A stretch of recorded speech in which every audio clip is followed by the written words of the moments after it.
One of the most decisive factors behind the fall of the Roman Empire was the profound collapse of its economic foundations. Faced with ever-growing budget deficits, the Roman state chose a perilous solution. It systematically reduced the amount of precious metal contained in its silver coins. While the coins appeared unchanged in shape and denomination, their intrinsic value steadily declined. This gradual debasement created a dangerous illusion of stability. In reality, the same quantity of money now represented far less real wealth. As people became aware that the silver content of their coins was diminishing, confidence in the monetary system began to erode. Merchants raised prices to protect themselves, wages failed to keep pace, and inflation spiraled out of control. Eventually, money continued to circulate, but it no longer functioned as a reliable store of value or medium of exchange. The Roman economy did not collapse because money disappeared, but because money lost meaning. A second devastating blow to Rome's economy came from its taxation system, which increasingly suffocated productive capacity rather than supporting it. Taxes were structured in a rigid and unforgiving manner, focusing not on actual output, but on fixed obligations. Small farmers were hit the hardest. Even when crops were destroyed by droughts, floods, invasions, or internal conflict, tax demands remained unchanged. This relentless pressure made survival impossible for many producers. Over time, countless farmers abandoned their land altogether, choosing flight over financial ruin. As smallholders disappeared, their lands were absorbed by a small elite of powerful landowners who either enjoyed tax exemptions or possessed the influence to evade taxation entirely. Wealth and land ownership became dangerously concentrated. The economy lost its diversity and resilience, becoming rigid and fragile. Ironically, as the state increased taxes to secure revenue, its taxable base shrank. With fewer productive citizens left to tax, Rome gradually lost the ability to fund its own army, administration, and public services. Another critical factor accelerating Rome's decline was the transformation of its vast military from a protective force into an unsustainable economic burden. The Roman imperial model was fundamentally built on expansion. Conquest brought spoils, slaves, and new tax revenues, all of which sustained the state. However, when expansion slowed and borders stabilized, the flow of external wealth dried up. Maintaining a massive standing army without new conquests became extraordinarily expensive. With limited alternatives, the state turned once again to currency debasement and excessive money creation. Rather than stimulating trade, innovation, or domestic production, state resources were funneled almost exclusively into military salaries. Over time, the army ceased to function as a guarantor of security, and instead became a mechanism that absorbed nearly all available economic surplus. Rome found itself trapped.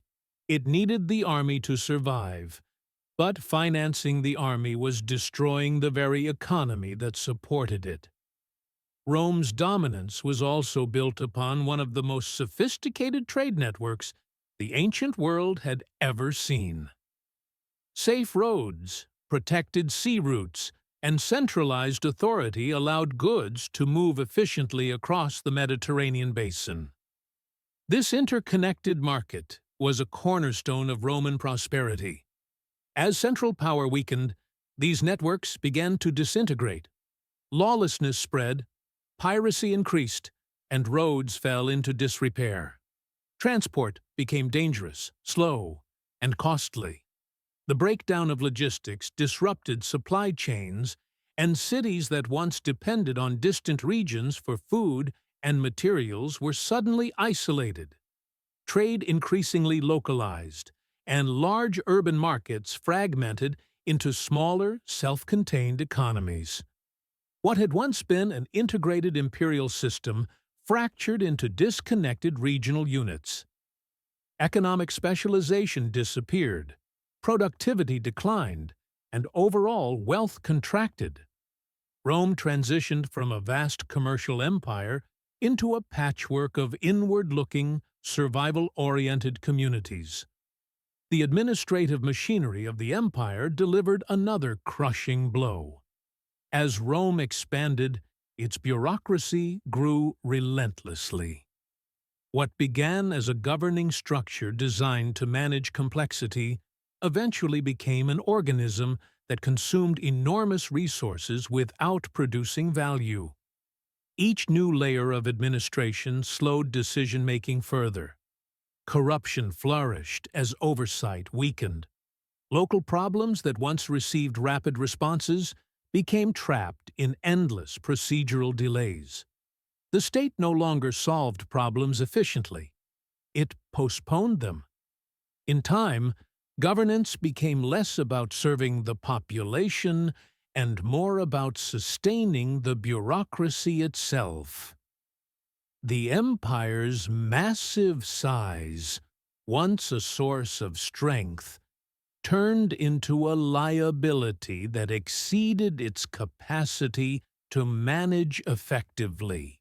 As confidence in Rome's future deteriorated, capital began to withdraw from productive use. Wealthy individuals no longer invested in innovation, infrastructure, or expansion. Instead, they hoarded gold, silver, and land, prioritizing preservation over growth. This hoarding froze economic circulation. Money stopped flowing through markets, reducing demand and stalling enterprise. Essential long-term investments, such as infrastructure maintenance, agricultural improvement, and education, were neglected. Without reinvestment, productivity stagnated.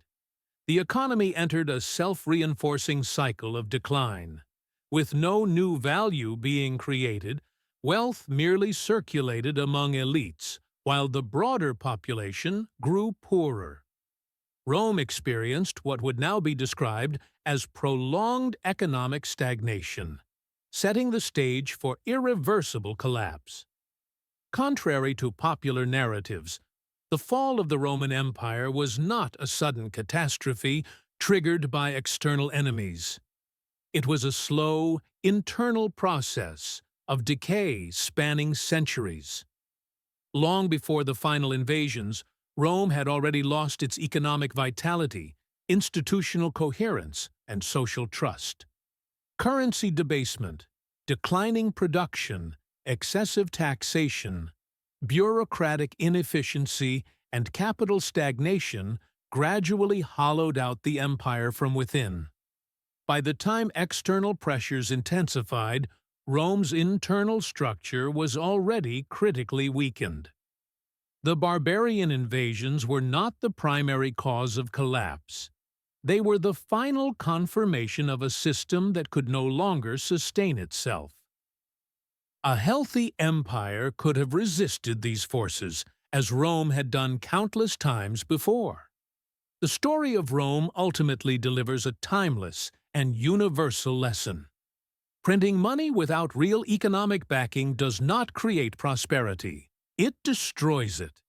External wealth, conquest, or temporary solutions cannot save a system whose foundations are fundamentally broken. Any civilization that fails to base its economy on production, justice, and trust is destined to collapse, regardless of its military power or territorial size. In the end, Rome was not defeated by enemies at its gates, but by a corrupted system within, one that lost efficiency, legitimacy, and faith in its own future.